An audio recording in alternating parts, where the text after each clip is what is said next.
Assalamualaikum warahmatullahi wabarakatuh. Sobat RH sekalian, jumpa lagi kita di channel yang keren ini. Keren.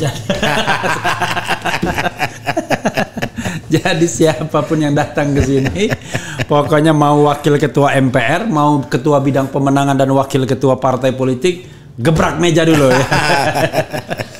Jadi saya punya tamu istimewa hari ini ya, dari partai politik yang akan kita tebak langkah kudanya. Ini kemana nih barang sesungguhnya ya kan?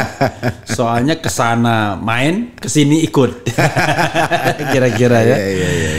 Ini adalah kalau kita bicara di PKB bukan hanya Caimin ya, tapi ada tangan kanannya yang sepertinya paling sah kalau bicara tentang PKB.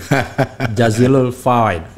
Assalamualaikum warahmatullahi wabarakatuh. Waalaikumsalam warahmatullahi. Saya panggil Gus ya. Iya siap. Soalnya saya bilang biasanya Bang, Bung, Mas. Kalau Mas itu kelasnya wali kota, ya kan? Wali kota Solo. Kalau Bung itu kelasnya bisa presiden. Kalau Bang ya gubernur DKI. Tapi kalau Gus akhirat. lebih hebat lagi.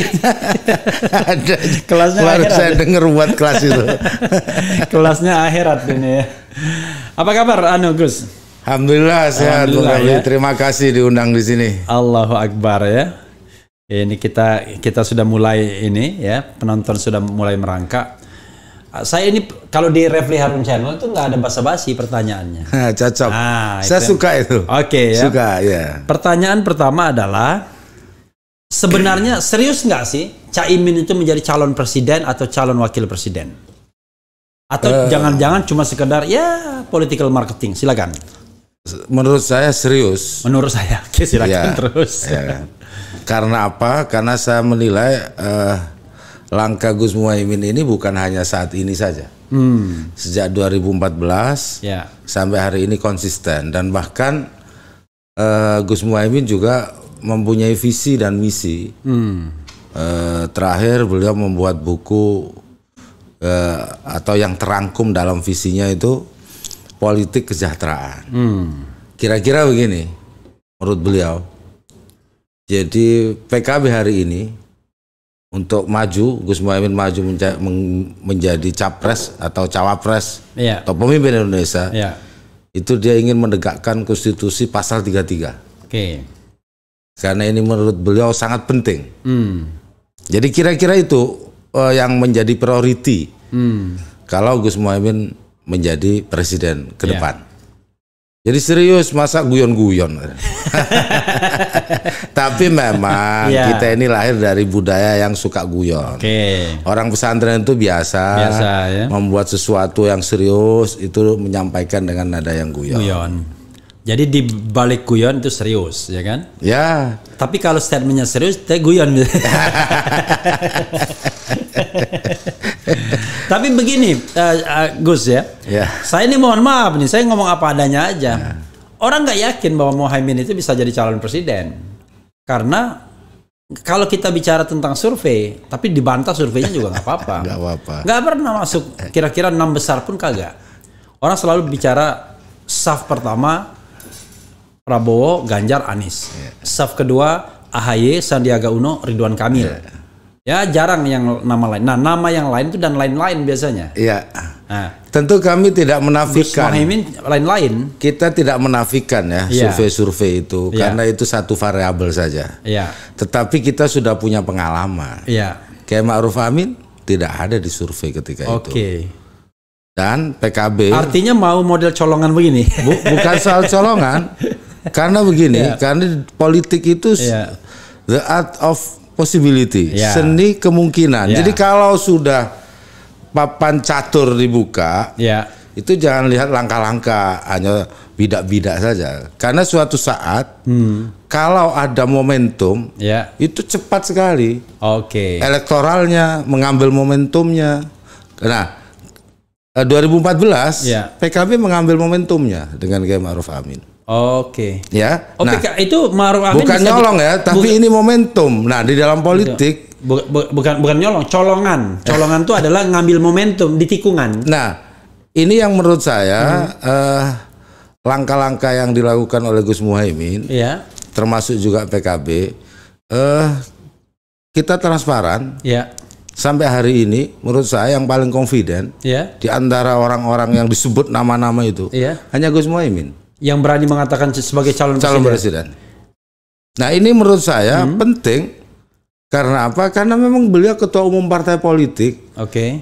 Dan harus menyampaikan ke publik bahwa partai politik ini adalah lembaga yang akan melahirkan kader-kader, termasuk pemimpin nasional. Nah, di sini menurut saya patut saya berbangga. PKB berbangga. Dan selama ini PKB berjalan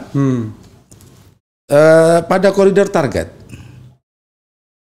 Ya, baik dari sisi perolehan kursi, posisi di kepemimpinan nasional. Jadi hari ini jangan dilupakan Pak Refli bahwa pasangan Jokowi Kiai Ma'ruf Amin ini adalah bagian dari apa yang dilakukan oleh Gus Muhaimin dan PKB. Bagian dari skenario PKB. Betul. Nah, itu kalau wakil presiden bisa diklaim sebagai orang PKB? Bagaimana tidak? Beliau Rois Surya PBNU, beliau pernah menjadi Dewan Suro, ketua Dewan Suro dari PKB. Pernah jadi anggota DPR dari PKB.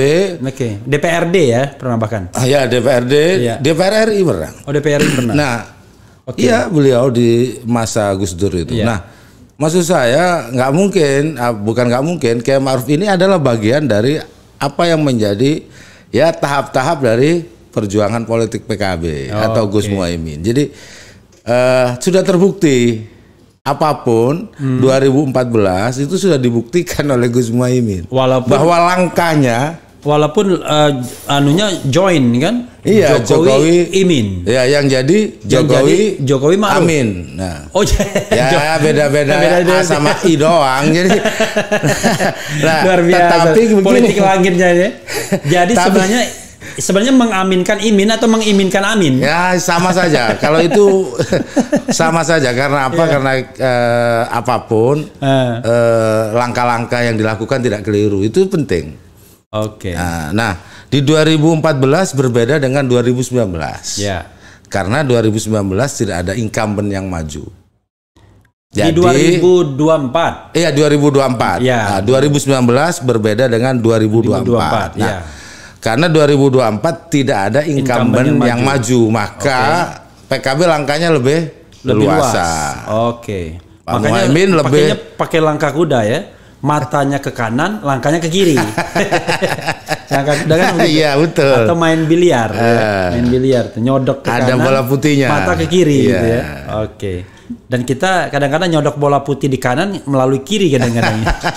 Ada itu seni. Nah, menurut saya selama ini permainan yang dibuat oleh PKB memang ada seninya. Ada seninya. Nah, dan yang dipersembahkan itu ya tanpa menyakiti yang lain. Yang menarik adalah ketika kemudian PKB bergandengan tangan dengan PKS, ya kan? Iya. Kayaknya Sekjen PKS dan Gus Jazil ya kan, itu mesra ya kan? Iya. Tiba-tiba belum kawin sudah melirik pacar baru, which is Gerindra. Makanya Refli Harun Janal bilang ini belum jadi udah selingkuh. Ini kenapa? Ya tentu ya Gerindra lebih semok ya kira-kira gitu ya. Karena kalau PKS cuma 50 kursi, Gerindra 78 kursi dan itu bisa langsung menjadi pasangan kan.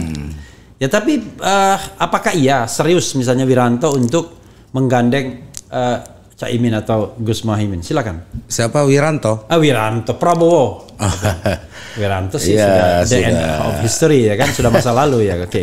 Jadi dengan PKS selama ini kan dianggap PKB ini tidak bisa berkomunikasi. Ya, karena Islam modernis, Islam tradisional. Persis. Gitu. Nah, ketika diundang di salah satu milad PKS rupanya sambil minum Gus ya nggak apa-apa. Boleh. Ya, sambil minum Gus.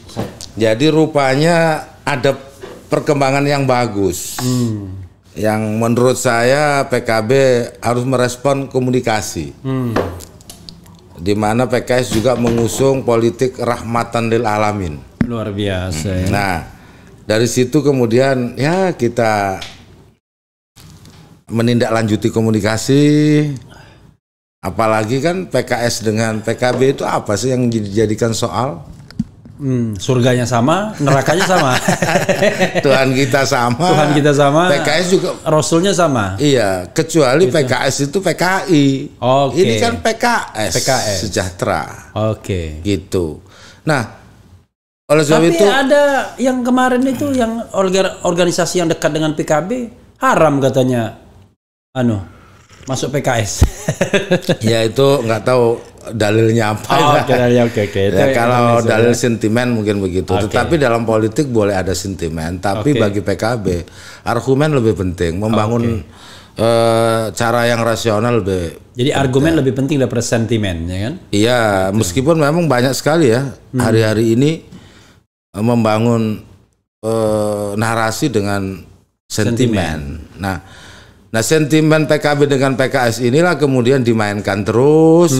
Kita buka komunikasi dan alhamdulillah ketika itu dan sampai hari ini tetap terbangun komunikasi yang bagus dengan PKS.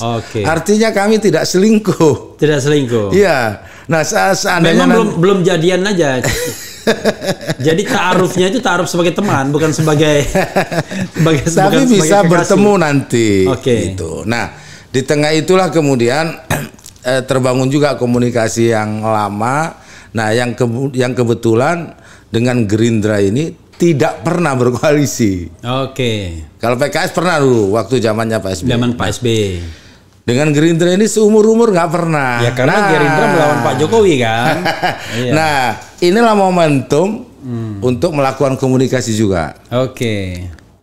Apakah yang tidak pernah dalam koalisi ini kemudian bisa bertemu? Faktanya bisa bertemu, melakukan komunikasi sampai akhirnya ada pada satu kesimpulan. Kita kerjasama. Di Pilpres, namun kerjasama ini juga tetap harus membuka komunikasi dan kerjasama dengan partai-partai yang lain. Artinya nggak meninggalkan PKS dong. Cuman masalahnya gimana tahap-tahapnya aja. Kadang-kadang misalnya ya kita bicara faktor Prabowo dan faktor Caimin ya. Kalau faktor Prabowo ini kan kayak orang galau, ya kan? Galau yang tadi sepertinya dijamin akan dipasangkan dengan Puan Maharani, kan begitu ya? Awal-awal kan? Karena Prabowo sendiri selentingan mendengar, saya mendengar kabar Prabowo mau kalau dia di-endorse oleh Presiden Jokowi dan Megawati. Karena kalau tidak di-endorse berat katanya, kira-kira begitulah ya yang saya dengar selentingannya. Maka bentuk endorsement itu adalah ya Puan Maharani dikawinkan dengan Prabowo, ya kan? Kawin politik. Political marriage ini bukan. Tapi ada teman yang membuat rumus bahwa berkali-kali pemilu sampai hari ini itu tetap rumusnya itu harus dipadukan antara nasionalis dan Islam moderat. Itu biasanya yang selalu memenangkan atau dibalik. Yang sering yang belum itu Islam moderat dengan nasionalis. Jadi kami PKB tetap ingin menyampaikan juga ke publik, ke partai, bahwa sekali-kali lah yang jadi presidennya itu dari Islam moderat. Luar biasa. Karena tapi jangan lupa zaman SBY nggak ada itu nasionalisme itu SBY Budiono. Yang periode kedua itu juga ideal yang kedua. Yang tidak ideal maksud saya kalau misalkan Islam itu nggak ideal. Pasti akan kalah. Dan nggak pernah dalam sejarah. Nah, ini yang kemudian dirangkai oleh PKB, oleh partai-partai yang lain sehingga kuat dugaan-dugaan. Misalkan partai mana saja yang akan berkelompok di situ. Nah, kalau berkelompok di situ hari ini ke depan ini apalagi di tengah warisan cara pandang kemarin yang sedikit terbelah, itu tidak mungkin gitu. Ada kotak nasionalis saja calonnya. Ya coba aja kalau mau dicoba silahkan. Seperti zaman Tapi kan bentuk endorsement itu bisa jadi sebenarnya tidak hanya soal berpasangan dengan Puan, tetapi intinya adalah istana mendukung Prabowo kan, maunya kan begitu kan ibaratnya. Bentuk dukungan itu bisa jadi kemudian dipasangkan dengan kelompok Islam. Ya, saya Saya oke saja mau siapapun. Jadi saya melihat politik itu begini, Pak. Pawang hujan boleh meminta hujan dialihkan. Kumpullah pawang hujan, tapi dia tidak bisa menghentikan musim hujan. Nah, oleh sebab itu di PKB juga melihat skenario-skenario misalkan dari berbagai yang disebut pawang-pawang itulah, pawang-pawang politik, silahkan. Tapi musim hujan akan turun juga. Nah, maksud saya PKB akan mengikuti, akan melihat semua skenario para pawang, tapi juga melihat cuaca dan musim. Kalau ini musimnya memang musim hujan, jangan minta musim kemarau. Jadi bila bisa nyetop hujan, tapi musimnya jangan. Musimnya nggak mungkin. Nggak mungkin. Jadi itulah kekuasaan. Ya, tapi tentu saja kan kemudian saya lihat tadi, saya lanjutkan, Prabowo galau tetap aja. Nah, kegalauan itu kan dia seperti tidak punya jaminan kan akan di-endorse oleh PDIP kan, kira-kira begitu. Maka kemudian dia main sekali-sekali ke Caimin ya kan, dia terima Caimin, tapi dia terima juga AHY kan begitu. Dia terima juga siapa lagi selain itu. Nah, intinya adalah posisi Gerindra ini adalah dia bisa dengan PKB, bisa dengan Demokrat, bisa dengan PDIP, bisa dengan PKS, bisa dengan Nasdem. Artinya kalau kan dari sisi cair semua kan? Iya, makanya kalau Nasdem kan ibaratnya bisa juga dengan Nasdem karena dia juga sudah bertemu dengan Surya Paloh. Kalau hari ini memang cair semua, ibarat dadu itu masih di dalam kocok. Jadi Pak Refli jangan lihat nanti akan keluar yang mana, belum. Jadi ini baru dikocok-kocok. Nah, tetapi Caimin adalah fleksibel, dia bisa dikeluar. Dia bisa mau keluar dari mana aja. Saya atau PKB yakin nanti kalau begitu dadu dibuka ada gambar kita di situ itu. Karena apa? Sebagai pengusung atau sebagai yang diusung? Kita dua-duanya. Ya, kalau bisa Caimin sebagai yang diusung, PKB sebagai pengusung, buat PKB itu tidak ada soal. Gus, gimana kalau kita bikin polling nih? Akhir dari segmen ini kita bacakan tuh, yakin nggak itu sobat era sekalian Caimin bisa jadi capres? Apakah Anda yakin Caimin bisa capres, cawapres atau tidak dua-duanya? Bisa nggak polling? Silakan saja. Nah, coba buat PKB terbuka. Coba bikin polling di sobat era sekalian, mana yang menurut Anda akan terjadi, ya kan, terhadap terhadap Ketua Umum PKB Muhaimin Iskandar sebagai calon presiden, sebagai calon wakil presiden atau tidak kedua-duanya? Boleh, silakan. Ini cuma persepsi kan? Coba kita silakan. Nanti kita bacakan di akhir ya. Sudah paham ya? Nah, tapi menarik ya, soal PKB ini adalah soal kepercayaan diri Muhaimin untuk berkomunikasi kepada siapa saja dan untuk mengatakan bahwa dirinya adalah calon presiden atau minimal calon wakil presiden. Kira-kira kepercayaan diri itu dibangun oleh apa itu, Cak? Karena begitu confidence-nya dia untuk mengatakan sesuatu yang orang lain agak sungkan-sungkan menyebutkannya. Karena kultur, karena dia nothing tulus, mikir biasa aja, nanti juga paling konstelasi politik akan kemana-mana atau gimana? Ada atau perhitungan yang seperti apa? Pertama ya dari sisi kenapa confident, karena Pak Muhaimin memiliki pengalaman di politik yang cukup panjang. Beliau umur 18 tahun sudah menjadi ketua umum. Sudah 18 tahun terakhir menjadi ketua umum. Bukan hanya itu, umur 32 tahun sudah menjadi wakil ketua DPR. Dan sekarang wakil ketua DPR lagi, di menteri juga. Nah, itu dari sisi pengalaman. Yang kedua, beliau juga menyatakan ke kami, ini Indonesia memang harus diperbaiki. Yang bisa memperbaiki kita tuh PKB. Ya Pak Muhaimin. Kenapa? Karena kita ini, kata Pak Muhaimin, partai yang memang lahir dari bawah, didirikan oleh orang-orang ulama-ulama yang tulus untuk bangsa ini, dan kita tidak neko-neko. Dan ini apalagi ke depan ini dan suasana yang ada ini suasana oligarki. PKB bukan partai oligarki. Nah, itu yang kemudian berjalan dengan keyakinan. Nah, kalau keyakinan pasti confident, nggak ada takutnya, nggak ada. Ya apa ini untuk kepentingan. Jadi PKB bukan partai oligarki. Bukan.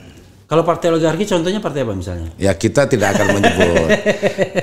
Karena gini, karena yang disebut. Sebenarnya nggak benar tuh, nggak ada partai oligarki. Yang ada adalah partai personal. Kalau oligarki itu beberapa orang, kalau ini nggak cuma satu orang. Kalau atau gini, maksudnya begini, kekuasaan. Kekuasaan ini kadang sering disetir oleh oligarki. Ya. Itu yang saya maksud. Kenapa PKB kami sebut sebagai bukan partai yang oligarki, artinya akan menolak jika presidennya nanti dari PKB atau Gus Muhaimin akan menolak diatur dengan cara-cara seperti itu. Yang oligarkis ya. Nah itu yang menurut saya penting hari ini. Nah itu cocok dengan lagunya Refli Harun itu. Ada judulnya kita Reformasi Dihianati. Salah satunya yang oligarki. Oligarki sudah bangkit lagi.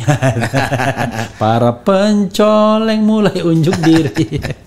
Oke, gimana lagi? Ya, itulah yang Pak Refli. Mungkin lagu atau apa suasananya seperti itu. Bagi kami atau bagi PKB, dengan apapun kata orang, elektoralnya lah, nggak penting buat PKB. Yang penting kita ada di pihak yang mana dan mau ke arah mana. Nah, itu yang menurut saya penting, Gus Muhaimin, memberikan arah kita politik PKB ini untuk sebenar-benarnya, untuk kemakmuran dan kesejahteraan rakyat, untuk memihak kepada rakyat. Nah, ini yang membuat kita confident bahwa misalkan kemudian angka elektoralnya nggak naik-naik, ya itu biasa di dalam politik, kan masih 1,5 tahun. 1,5 tahun ya? Ini bulan apa ini? Bulan Juli. Juli, Agustus, September, Oktober.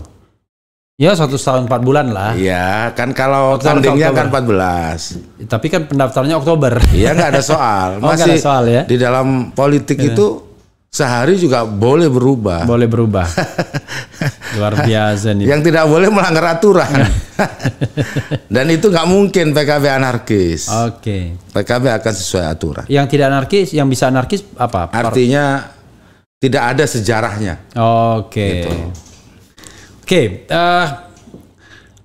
Menarik ya kalau kita bicara tentang PKB dan Muhaimin ini. Sekarang PKB 58 kursi, which is partai nomor 5 ya.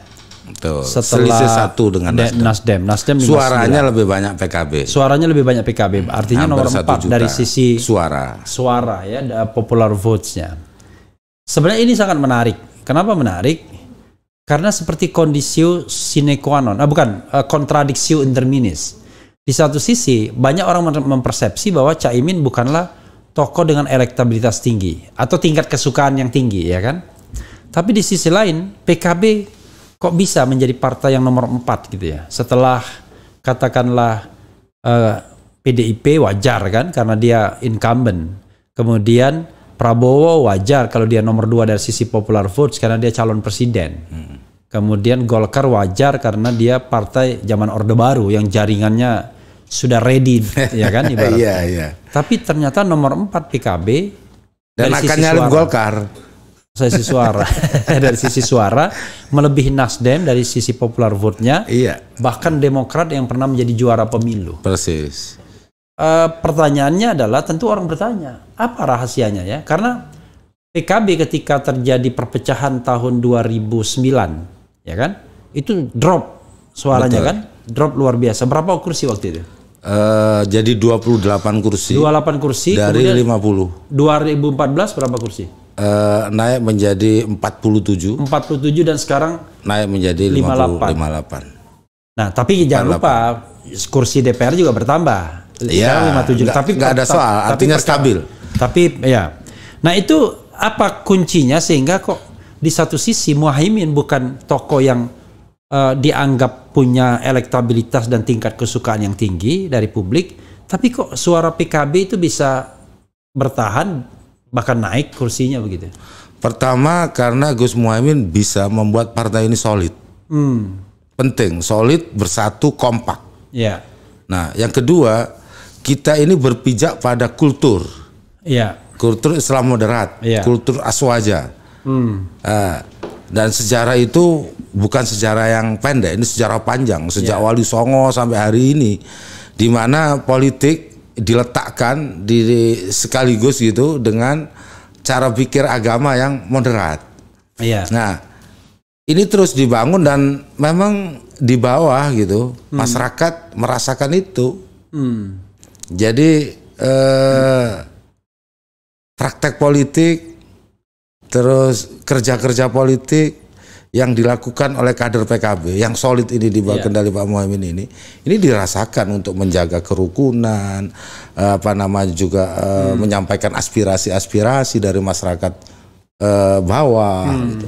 Makanya banyak yang menang di bawah. Bahkan ada di salah satu kota yang menang PKB itu. Oh, PKB terbesar ya? Iya, di kota. Misalkan kota yang kita tidak bayangkan, kota Tarakan itu yang menang PKB. Dan anak-anak muda. Artinya selain ada kultur yang berpijak pada kultur Islam moderat, Aswaja itu. Hari ini partai yang relatif gitu, kumpulan orang-orang muda itu memang PKB. Pengurusnya. Jadi pengurus-pengurus PKB ini dari anak-anak muda, kalangan-kalangan muda.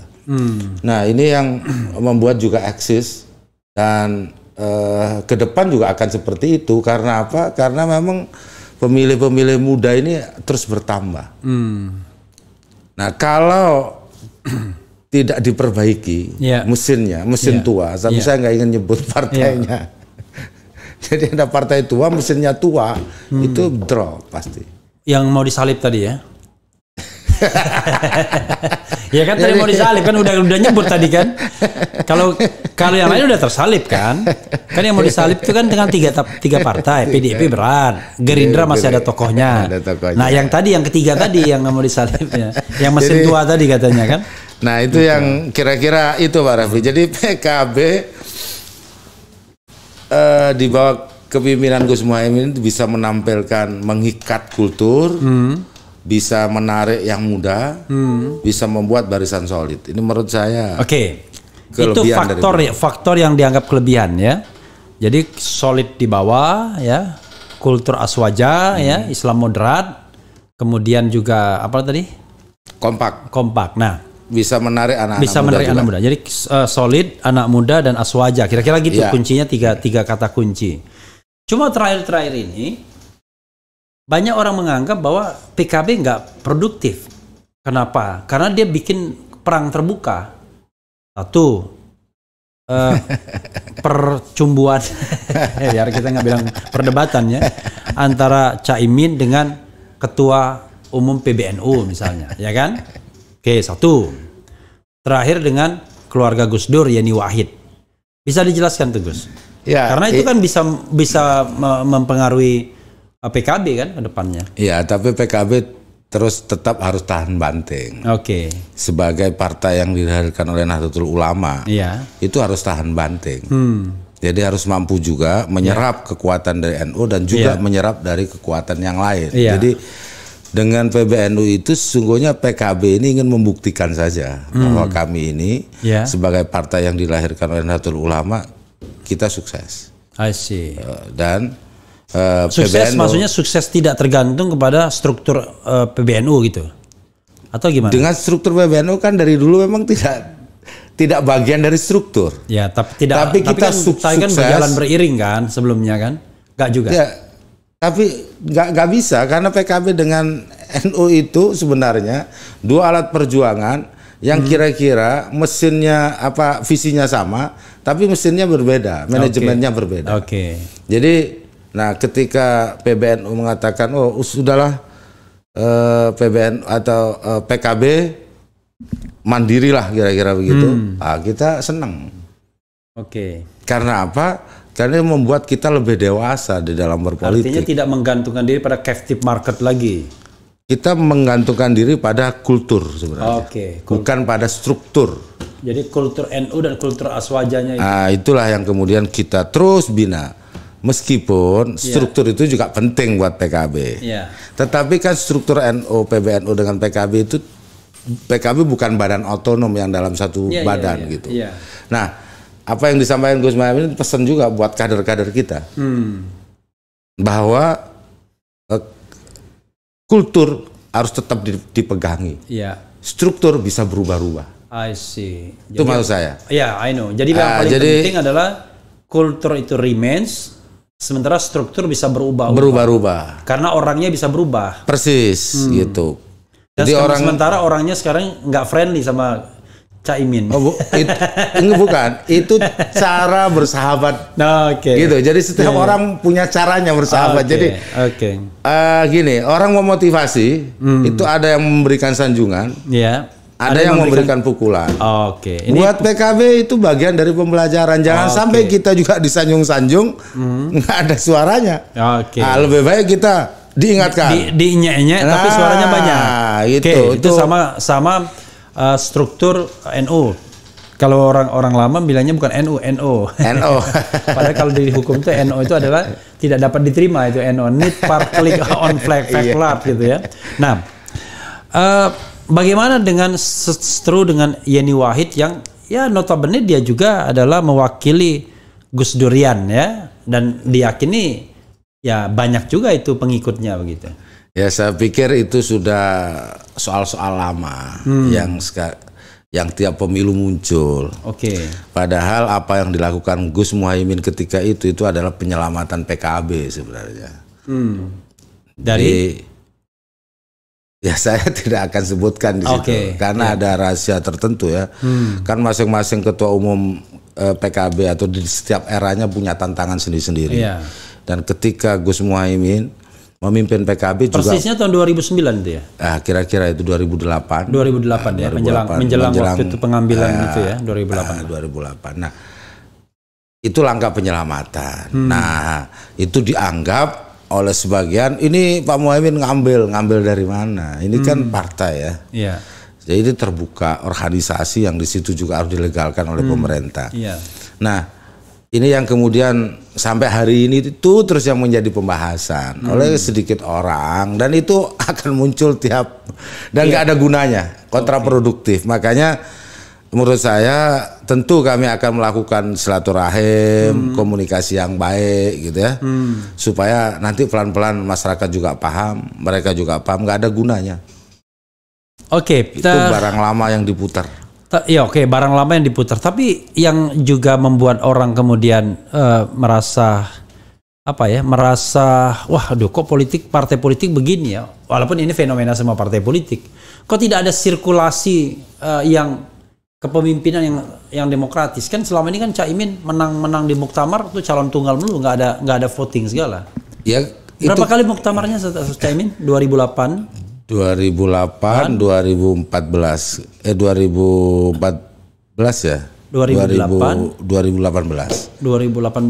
ya. 2018. Biasanya pas setelah pilihan presiden. Oh, berarti 2008, 2009 enggak?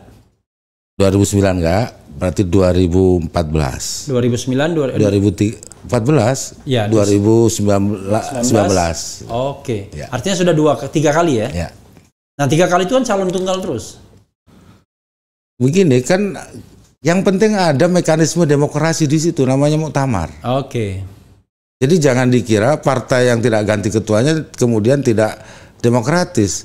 Kan ada aturan di dalam partai itu. PKB menjunjung tinggi demokrasi. PKB juga menjunjung tinggi permusyawaratan yang terbuka. Dan setiap kali muktamar, setiap kali terjadi pemilihan ketua umum, yang terpilih secara demokratis Gus Muhaimin mau apa? Jadi kalau Refli Harun yang tanya kan Gus Jazil pasti bisa jawab. Tapi nanti kita bacakan pertanyaan dari Boleh, biasanya silakan. kejam-kejam nih. Nggak apa-apa. Jadi karena kejam-kejam kita nil nanti ekspresi Gus Jazil nggak ada soal ya. Oke, itu bagian itu ya. Nah, saya juga ingin bertanya mengenai soal-soal yang tapi sudah dijawab tadi ya, terkait dengan hubungan PKB dan lain sebagainya. Tapi intinya adalah PKB tetap optimis ya, menjelang 2024 ini ya. Tetap optimis. Semua baik sudah dari sisi kepartaian maupun dari sisi figur gitu ya. Siap. Oke. Jido sudah melakukan polling ya. Oke. Soalnya ya barangkali juga ya, karena pollingnya di Refli Harun Channel bukan di tempat lain ya. Oke. Soalnya di Refli Harun Channel ini semua partai dikritik soalnya ya kan? Gak ada soal. Gak ada soal. Karena partai juga butuh kritik dan PKB bukan partai yang anti kritik. Apalagi partai otoriter. Nah, satu lagi. Kenapa PKB tidak mendukung 0% presidensial threshold kalau memang mau mencapreskan Caimin? Begini, ini kan sudah menjadi kesepakatan di DPR yang kemudian sudah berlangsung beberapa tahun terkait dengan ambang batas itu. Nah, PKB menerima itu karena itu juga bagian dari penguatan sistem presidensial. Nah, jadi ya kita terima. Tetapi sesungguhnya kami mengakui PKB 20% sebenarnya terlalu tinggi. Idealnya berapa? Ya 10. Karena itu akan lebih membuka peluang terjadinya kompetisi yang lebih terbuka. Lebih terbuka. Oke. Jadi saya nggak mau maksa lagi soalnya. Walaupun argumentasinya banyak itu ya. Seolah-olah kalau 0% tidak memperkuat sistem presidensial rata-rata, padahal kata Effendi Ghazali, loh 0% itu mewadahi semua yang argumentasi 20%. Mau di backup oleh partai politik 1, 2, 3 bisa dalam 0%. Tapi yang penting hak diberikan dulu gitu. Kira-kira begitu. Iyalah, okay lah. Banyak caranya lah. Cuma maksud saya yang membuat undang-undang itu partai politik. Iya. Gitu. Tapi intinya adalah kalau Pak Effendi mau ngerubah, buatlah partai dan menangkan 50% suara parlemen. Nah udah itu pasti. Bisa gitu. itu terlalu lama. Lah iya kan semuanya ada perjuangannya, masa ya. Dia minta ke partai sambil menuduh partai ini tidak demokratis, tapi mintanya ke partai. Oke. Enggak, mintanya ke DPR bukan ke partai. Ya DPR itu partai Pak Refli, gimana? Kalau DPD bukan partai. Kalau dalam instrumen ketatanegaraan DPR itu wakil rakyat, itu bukan partai. Iya gitu. Dari partai kan. Iya kan gitu sama. Nah makanya saya juga heran kepada teman-teman minta 0%, ngapain ngomong sama partai? Iya. Bikinlah partai. Sebenarnya mereka nggak ngomong sama partai, ngomong sama MK. Ya silakan aja, udah berpuluh-puluh kali kalah.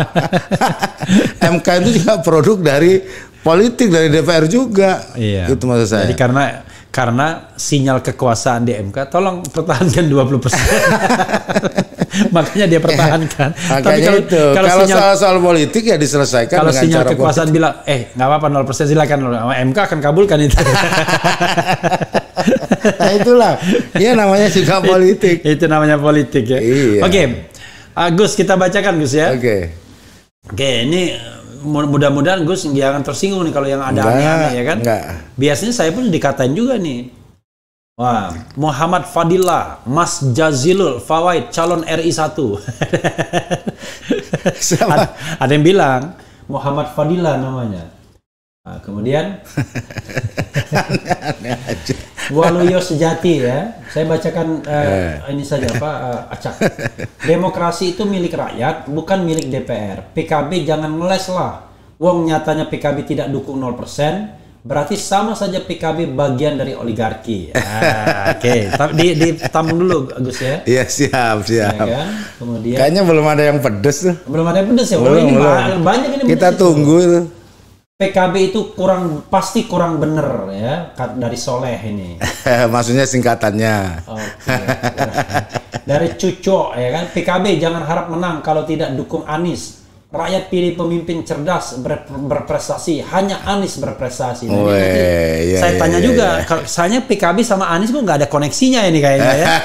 Orang lain udah mulai konek-konekan sedikit-sedikit, kok ini nggak ada koneksinya ya kan. Kemudian Capres Prabowo dan cawapresnya Khofifa. Caimin nggak layak jual karena masih tersangkut kasus kardus Duren. Ini yang pedesnya di sini nih. Sehingga kalau Khofifa jadi cawapres, maka suara Provinsi Jatim bisa diraih. Oke, ya kan? Diingetin Gus ya? Iya. Mungkin apa lagi ya? Wah ini yang agak pedes nih. Ngapa? Wah ini mohon maaf nih. Jazilul penjilat. Jilat siapa? Makanya kita nggak ngerti jilat siapa ya kan. Oleh Mind Open gitu ya. Airo Rumi, berarti PKB pro oligarki, anti 0%. DPR wakil rakyat, oi bukan wakil partai. Siap rakyat Indonesia pro oligarki, jangan pilih ini partai anti rakyat Indonesia ya kan? Silakan Gus baca dulu, nanti lupa yang lainnya. Nanti ini masih banyak soalnya. Iya, masih banyak tentu. Oke. Komentar-komentar ini bagian dari menasihati, memberikan koreksi gitu, buat PKB. Nah, yang terkait dengan seringkali ya gitu, maksud saya kan yang namanya hukum gitu harus menghormati apa yang sudah menjadi putusan pengadilan. Oke. Itu yang seringkali dibuat-buat. Kardus duren lah pokoknya. Apalah itu, ngungkit yang nggak jelas-jelas. Padahal itu sudah putus. Iya, iya. Tetapi yang namanya politik itu selalu diungkit-ungkit. Tapi buat kami nggak ada masalah. Wong kita tidak salah. Iya, iya. Kalau kita takut karena itu berarti kita salah. Iya. Oke, kita jalan terus saja. Nah, yang kedua ya memang DPR itu memang wakil rakyat. Dan kalau tadi yang komentar mau jadi DPR silahkan. Oke. Silakan ya, melalui PKB. Bisa melalui PKB atau partai manapun karena itu mekanisme ketatanegaraan gitu. Kalau yang duduk di DPR gedungnya itu diisi oleh 250 juta, nggak muat itu gedung. Makanya dibuat sistem perwakilan. Oke. Nah, itu maksud saya. Nah, PKB menghargai setiap pendapat dari masyarakat, dari profesor atau apapun, tetapi tetap tunduk kepada konstitusi dan aturan yang ada. Oke. Tadi kenapa PKB kok tidak ada gelitik-gelitik Anies, ya kan ada bilang Anies tadi. Nah, ya kan? Gitu. Ya belum waktunya. Belum waktunya ya? Belum waktunya. Tadi udah waktunya itu. Kan Pak Anies belum turun jadi gubernur. Oke. Beliau mau fokus jadi gubernur kan. Dan ini juga kalau kita bicara tentang geopolitik ya kan, Indonesia, kultur politik di Indonesia, Anies ini bukan tokoh yang dalam tanda kutip kompatibel sama PKB, harus PKB. Kan begitu kan? Persepsinya kan seperti di PKS sama PKB kan? Sama PKS Anies mungkin lebih cocok karena ya barangkali dari arus Islam yang kurang lebih sama. Tapi begitu PKB sama PKS bisa cocok, mestinya PKB sama Anies nggak ada masalah dong. Memang nggak ada masalah. Gitu. Yang bilang ada masalah siapa? Yang sekarang masalahnya PKB mengusung Gus Muhaimin. I see. Itu masalahnya. Kita fokus di situ. Lalu tiba-tiba emang Anies pernah berjuang apa untuk PKB? Tapi kalau nggak salah NU ya, NU DKI yang mengusulkan. Nggak ada lah, NU kan nggak punya wewenang untuk ngusung. Ya, usul boleh. Mengusul. Iya, usul boleh. NU DKI kalau nggak salah. Oh silakan, kita senang. Kalau siapapun usul. Cabang PKB belum ada yang bilang-bilang Anies itu nggak ada ya? Ya nggak. Cabang PKB, DPW PKB, kompak satu nama Gus Muhaimin. Nggak ada nama yang lain. Itulah Pak Refli. Jadi ketika kami serius ngusung Gus Muhaimin, malah pertanyaannya kenapa nggak ngusung Anies atau nggak ngusung yang lain? Salah kita. Sini ini harus mengawal keputusan sampai akhir. Oke, kita bacakan lagi. Ada yang belum dijawab lagi? Nggak ada ya, sudah dijawab semua sih. 0%. Apa soal penjilat? Jadi mau jilat siapa ya? Bukan. Ya namanya lidah ya harus ngetes rasanya. Oke ya. Kaji ini ya. Perlu orang pede seperti Gus Muhaimin untuk melawan propaganda survei, ya, kan? Menurut saya beliau pantas menjadi capres. Wah luar biasa nih pertanyaannya. Serius nggak? Jika serius dibilang maju, ajukanlah penghapusan threshold. Gitu. Ya, tapi pegang dulu. Pegang dulu. Dia bilang ada juga Muhammad Fadila lagi. Ini kayaknya doyan banget nih sama Mas Jazilul Faid presidennya. Bung Rocky Gerung wakil presiden.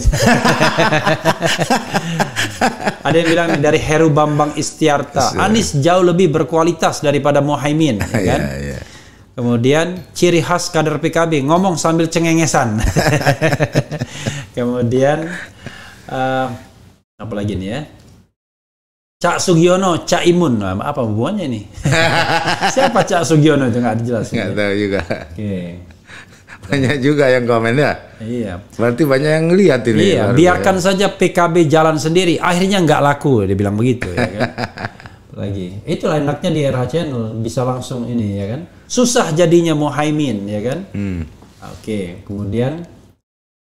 Zaman now DPR bukan perwakilan rakyat tapi wakil partai. Memang dia menegaskan aja ya kan. Kemudian yang ingin Indonesia cantik seperti Jakarta pilih Anies Baswedan. Yang ingin Jawa Tengah tak banjir lagi pilih Anies Baswedan. Kira-kira begitu. Ini Anies semua ini. Anies semua. Saya tanya dengan Ganjar gimana ini? Ganjar Imin atau Imin Ganjar gimana? Ada nggak itu ya kan? Ada nggak? Iya. Dari Supian Muhaimin nggak layak dijual Bung RH, nggak laku di masyarakat ya kan itu. Kemudian Prabowo Muhaimin udah paling cocok. Saya tanya Prabowo kalau kebalik kalau kebalik nggak cocok emang. Berarti kan tadi paling, kalau ini ya cocok berarti ya kan. Nah ini apa tanggapan Pak Jazilul terhadap video ceramah warga NU yang melarang bergabung dengan PKS? Apakah hal ini yang membuat PKB dan PKS tidak bisa berjalan beriringan? Nah, ini nanti dijawab juga ya. Kemudian, semakin banyak capresnya semakin baik. Ayo kita dukung siapapun yang mau jadi capres. Yang penting nanti kita kompetisi gagasan. Oke, menarik kan? PKB sekarang bukan PKB yang dulu, apa bedanya ya kan? Caimin Bismillah ya kan? Prabowo dan Yeni Wahid atau Khofifah ya. Kemudian Caimin Prabowo, ada juga yang bilang Caimin Prabowo rupanya ya. Kemudian oke, silakan. Ya apa tadi paling ini ya? Komentar yang soal apa? Soal Anies ya? Iya, soal Anies. Soal warga NU yang melarang PKS tadi. Nah, itu penting saya jelaskan. Nah, oke. Jadi kita tahu di NU itu namanya ada 3 ukhuwah. Oke. Ukhuwah Islamiyah. Oke. Ukhuwah Watoniyah dan ukhuwah Basyariyah. Mungkin dia bukan orang NU. Oke. Karena kita di NU itu nggak boleh. Dulu, Gus. Apa ukhuwah Islamiyah itu saudara sesama Islam ya. Kan? Watoniyah sesama bangsa. Basyariyah sesama individu manusia. Ya, nah, kita dudukkan PKS sebagai saudara. Mana yang tidak sesuai? Ya. Sesama Muslim, PKS Muslim. Sesama bangsa, PKS bukan pemberontak. Ya. Sesama Basyariyah, kita sesama manusia karena nggak ada kambing milik PKS. Iya. Maksudnya gitu. Nah, apalagi sekjennya friendly begini ya kan sama PKB kan kemarin kan. Ini kan ada Habibnya di situ. Nah, maksud saya kalau bahasa Jawanya itu jangan gebiak uya. Ya, jangan dianggap yang semua yang asin itu garam. Upil juga asin gitu, kira-kira begitu.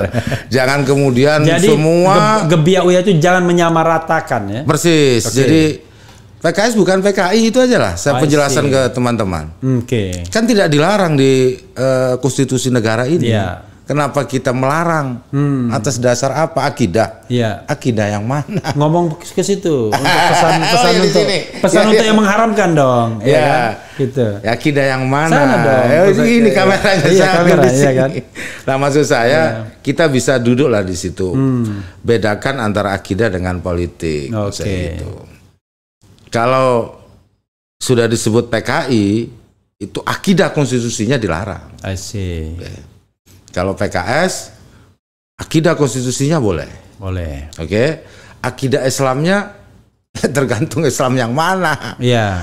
Islam Ahlussunnah wal Jamaah, mereka juga menyebut Islam Ahlussunnah wal Jamaah. Aswaja juga. Terus apa yang jadikan soal? Nah, kalau dari sisi suara, besaran PKB. Iya kan? Kita ingin Pak Muhaimin jadi capres, PKS mau nggak silahkan. Apa yang disoal? Iya kan? Apa yang disoal di situ? Nah, maksud saya jangan membuat istilah haram-haram begitulah. Apalagi dunia politik mengharam-haramkan itu. Nah, itu satu. Yang kedua, soal pasangan-pasangan, Pak Prabowo, Gus Muhaimin, Pak Anies, Gus Muhaimin, terserah membuat pasangan-pasangan, karena memang hari-hari ini memang lagi musim membuat pasangan-pasangan, jadi ya kita ikuti saja di situ. Tetapi PKB juga punya prinsip, punya perjuangan, punya orang yang harus diperjuangkan. Nah itu namanya Gus Muhaimin. Nah ya terserah nanti publik kayak apa. Ya, ada yang saya ingat soal survei tadi. Iya. Jadi memang saya terus terang, Pak Refli, saya memang bukan ahli survei. Iya. Tapi sebanyak itu lembaga survei yang hampir tiap bulan mensurvei dan nggak tahu metodenya apa. Saya hanya pengen tahu saja sebenarnya biaya survei itu dari mana, supaya lebih jelas. Iya. Saya pikir masyarakat tidak pernah mempertanyakan itu. Oh, kalau di sini sering nih. Saya udah bilang kalau tidak bisa disclosure biayanya dari mana, kita nggak akan percaya. Kira-kira gitu aja. Ya kalau begitu kenapa dipercaya angka-angka yang muncul? Pak Refli ikut bertanya ini surveinya rendah, kan disclaimer semua berarti. Enggak, pertanyaannya saya hanya sebagai ahli hukum tata negara. Saya hanya menunjukkan sebuah fenomena, ya kan? Sebuah fenomena, tetapi fenomena tersebut kan kita nggak bisa gebiak-uya, nggak bisa disamaratakan, ya kan? Ya, maksud saya gitu. Makanya menurut saya penting juga selain partai politik, kan ada dua menurut saya hari ini yang mempengaruhi cara pikir, persepsi. Satu lembaga survei, yang kedua relawan. Yang dua-duanya itu tidak jelas tuh dari sisi pertanggungjawaban keuangan atau transparansi kerja, nggak jelas. Tetapi itulah fakta yang ada di masyarakat, kita nggak bisa menolak. Nah, oleh sebab itu kita juga nggak tolak hasilnya. Kita bisa jadikan pertimbangan, gitu. Tapi tidak menjadi faktor yang membuat kita takut. I see. Gitu. Karena apa? Ya karena itu tadi. Nah, tetapi apapun akhirnya masyarakat tergiring, namanya terframing. Seperti calon presiden itu cuma 3 itu. Bayangkan ya. Orang yang tidak pernah menyatakan mencalonkan diri, itu dimasukkan sebagai calon. Tanyain dulu. Mau nggak? Mau nggak? Contoh siapa misalnya? Ya banyak, ada Pak Ganjar. Malah takut kan, karena partainya beda kan, suara partai. Pak Anies. Nggak pernah bilang mau gitu. Nggak pernah bilang mau. Dan memang katanya. Nggak pernah bilang mau, tapi dibawa terus. Dan katanya, kata teman saya yang ahli klinik itu, untuk presiden Indonesia itu memang nggak boleh bilang mau. Oke. Nah menurut saya, apanya? Ini kan butuh, katanya kita ini orang-orang rasional. Iya. Ya, jangan pernah bilang mau menjadi presiden, akan nggak jadi presiden. Loh, kan lebih gentle bilang mau, confident, sampaikan. Soal nggak jadi itu lain persoalan. Nah, maksud saya begitulah. Ini lembaga survei, orang yang bilang nggak mau tapi disurvei. Iya. Oh ini masyarakat, terus akhirnya kesimpulannya masyarakat mendesak, orangnya tidak mau, masyarakat mendesak. Dari mana rumusnya? Orangnya mau, tapi malu-malu. nah kan itu yang dari mereka juga kan. Lah iya, lah itulah Pak Refli, seringkali begitu. Maksud saya, coba disurvei yang mau-mau aja dulu. Ya kalau ada 2 nama, siapa yang menyatakan, misalkan yang menyatakan mau calon presiden Gus Muhaimin. Kalau yang mau cuma 1 doang. Gus Muhaimin kan? Iya. Ya berarti menang. Kalau disurvei kan gitu aja. Kan gampang. Tapi sebelum menang coba kita lihat hasil polling dulu ya kan? Iya, lihat aja. Coba pollingnya gimana ini? jadi menang kata Pak Refli tadinya, benar. Karena cuma 1. Karena cuma calon tunggal berarti ya. Itu sama. Jadi ada teman saya rupanya juga. Di sini ada Indonesia usia 19 ya, lagi live juga rupanya. Oh iya, tapi ya sepak bola ya. Yang mau nonton sepak bola ya kan. Kita barengan deh. Urusan politik kita ya kan. Terus setelah ini masih bisa ditonton juga ya kan. Oke, memang menarik ya fenomena PKB ini. Apa ya? Ya pokoknya gaya politik NU ya. Kayak kadang-kadang nggak serius tapi serius ya kan. Yang serius disampaikan dengan cara candaan. Misalnya Muhaimin yakin benar. Cak mau gabung PKB nggak? KIB nggak? Ya mau kalau saya jadi calon presidennya, kan dia bilang begitu ya. Iya. Nah itu kan orang menangkapnya ini paling cuma canda doang, nggak serius. Itu canda atau serius itu? Ya kalau itu jadi diterima oleh KIB sebagai capres berarti serius. Kalau enggak sudah. Kalau enggak berarti anggap candaan kan. Jadi kalau enggak sudah gitu. Jadi kan ditanya Pak Gus Muhaimin mau gabung KIB enggak? Ya tapi, mau kalau capres. Ya tapi ini nih, coba nih. Nah, kita polling. Tapi sekali lagi ini polling kan? Iya, boleh. Jangan sedih tapi juga. Ini lebih jujur. Iya, tetapi angkanya juga menohok gitu. Nggak ada masalah. Mana yang akan terjadi kepada Caimin PKB ya kan? Menjadi calon presiden 2%. Ya. Menjadi calon wakil presiden 4%. Bukan keduanya 93%. Nggak apa-apa. Karena yang polling baru 3.100. Ya 3.100 lebih banyak daripada survei. Tapi kan survei kan pakai metode ilmiah. 1.200 dia. Tapi walaupun saya juga meragukan. Tadi berapa yang untuk jadi presiden? 2%? Iya, 2%. Bagus sudah. Seneng saya. Takutnya 0. Oh. Kalau sampai 0 saya akan tuduh RH ini nggak serius. Karena begini, ini kan rumus orang suka dan tidak suka, mendukung atau tidak mendukung. Ada satu saya mendukung, ada 2% atau 4% yang mendukung. Itu sudah luar biasa. Itu amanah itu amanah yang harus diterima. Nanti jadi nggak mungkin pula RH merekayasa. Ini kan polling, pasti. Karena polling ini mesin. Dan mesin ini belongs to YouTube-nya. Iya kan? Milik YouTube, bukan miliknya RH. Makanya menurut saya 2% sudah tinggi. 4% sudah tinggi. Ada caranya, Gus. Gimana caranya? Mobilisasi lah pendukung Muhaimin untuk nge-vote di sini. Gitu. Ya saya nggak tahu. Tapi yang penting sudah ada. 4% sudah bagus. Kan tinggal meningkatkan. 2% calon presiden. Kalau tadi 93% yang belum, tinggal diturunkan. Kan gitu aja. Ya, kalau gitu. Ini kan pengumuman PKPU aja masih bisa digugat. Ini kan apalagi cuma polling gitu ya. Iya. Oke, apa harapan PKB terhadap katakanlah gini? Yang ingin saya tanyakan adalah kalau kita frankly speaking ya, ngomong terus terang ya. Sebenarnya apa sih yang diinginkan PKB dalam politik kebangsaan ini, ketatanegaraan ini yang serius tuh, Cak. Jangan yang kira-kira lip service. Soalnya nanti PKB dibilang sama the king of lip service. Gitu. Ini yang serius yang kira-kira kenal dengan the king of lip service. Ya, coba gitu. Seperti yang sampaikan di awal Pak Refli. Jadi Pak Muhaimin ini, PKB ini untuk 2024 memang beliau bilang pasal yang harus kita kuatkan itu pasal 33. Soal keadilan ekonomi. Ya. Nah, ini yang terus akan diperjuangkan. Karena apa? Karena kita melihat sumber daya kita hari ini, potensi alam kita yang luar biasa. Itu dieksploitasi habis-habisan. Oleh nggak tahu manfaatnya kepada siapa. Nah, sistem ini yang harus ditegakkan. Kita katanya sistem ekonominya berasas kekeluargaan, tapi faktanya mana kooperasi yang besar. Yang kedua, kita melakukan eksploitasi alam yang besar untuk sebesar-besarnya kemakmuran rakyat, di mana makmurnya. Nah, itu yang akan dikerjakan oleh Gus Muhaimin. Pemihakannya adalah pemihakan kepada kepentingan orang banyak, kepentingan bangsa ini. Bangsa ini harus diselamatkan dengan pasal 33 itu.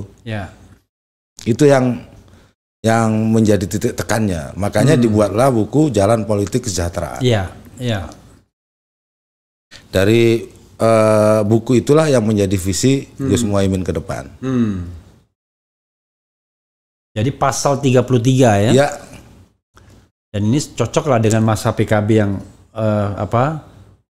ordinary people gitu ya. Betul, karena kita ini kadang-kadang ya mengimpikan negeri yang disebut Gemah Ripaloh Jenawi gitu. Bagaikan Zamrud Katulistiwa gitu. Tetapi faktanya gap itu makin lebar.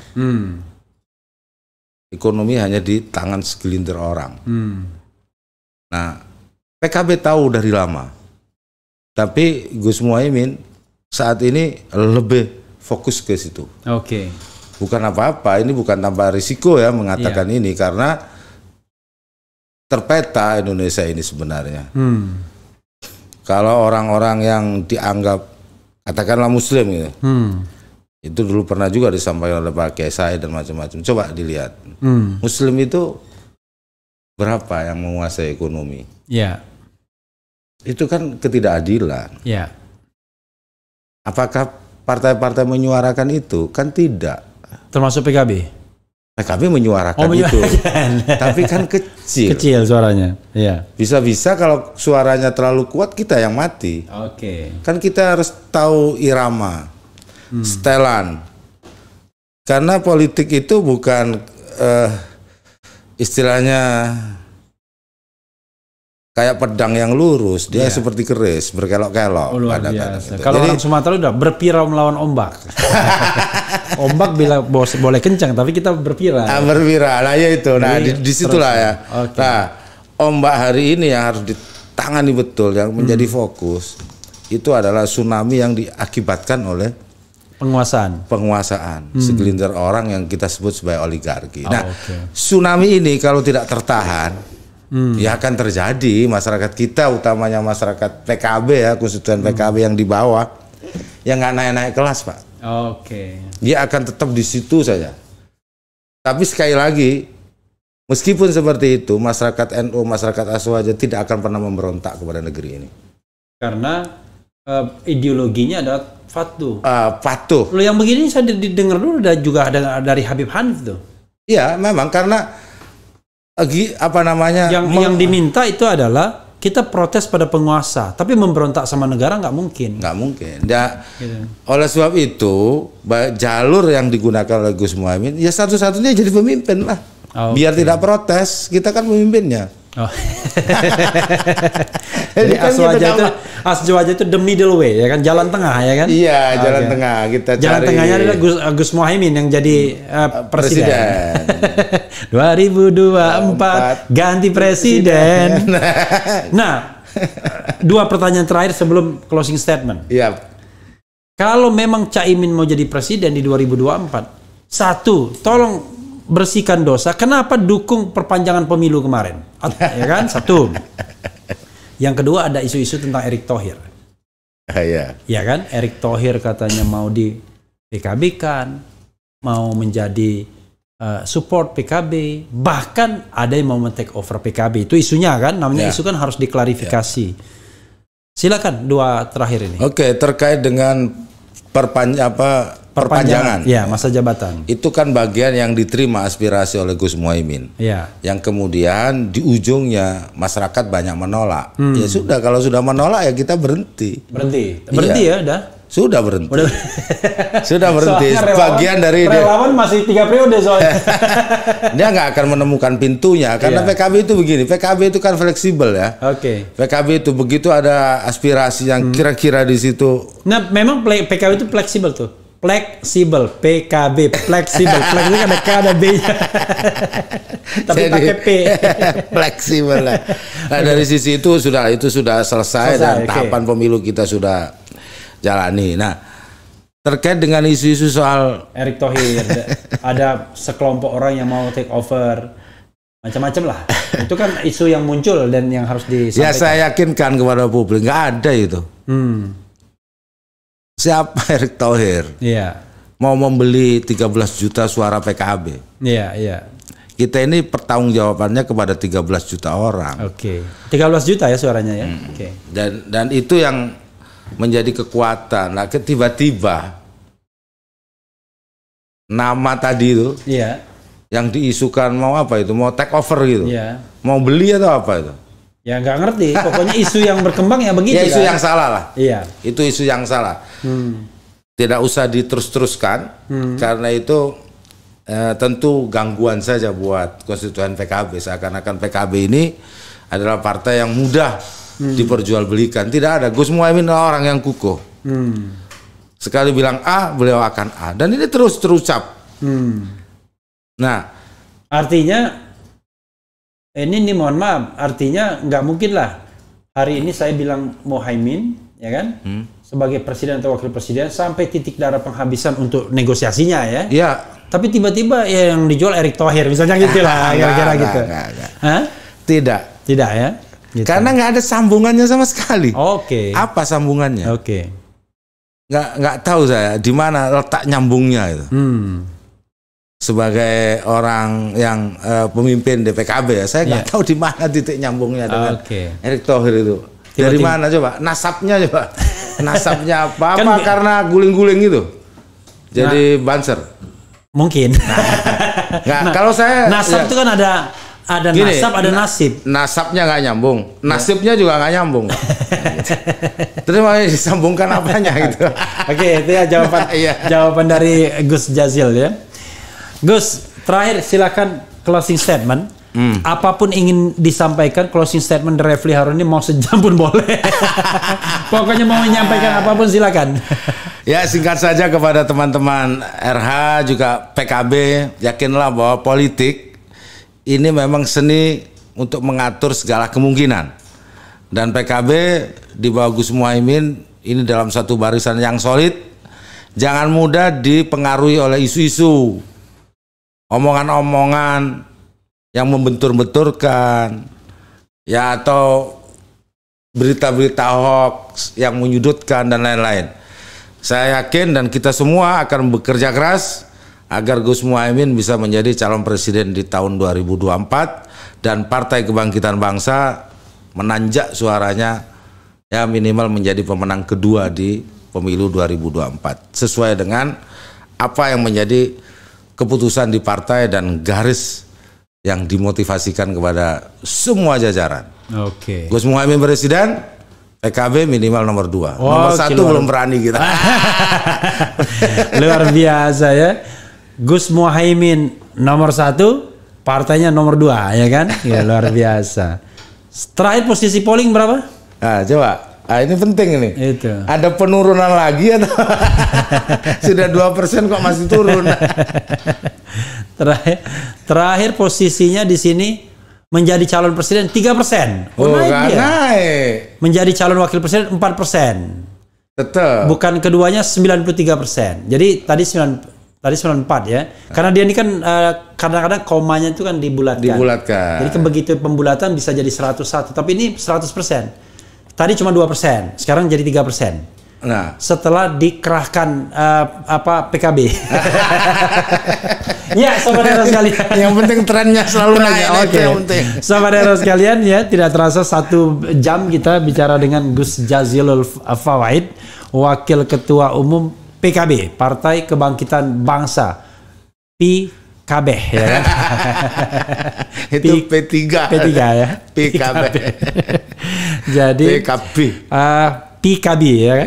PKB ya kan? Nah, nomor 1 Caimin, nomor 2 PKB. Nah, itu yang diharapkan ke depan. Apakah itu akan terjadi? Kita lihat saja. Politik itu dinamis, tapi yang paling penting adalah di Refli Harun Channel ini kita buka semuanya ya kan, termasuk yang pahit-pahit kardus duren pun kita tanyakan ya. Nanti jangan lupa sobat era sekalian, tonton ini ya kan. Ini menunjukkan apakah PKB itu akan bisa menjadi partai besar atau tidak.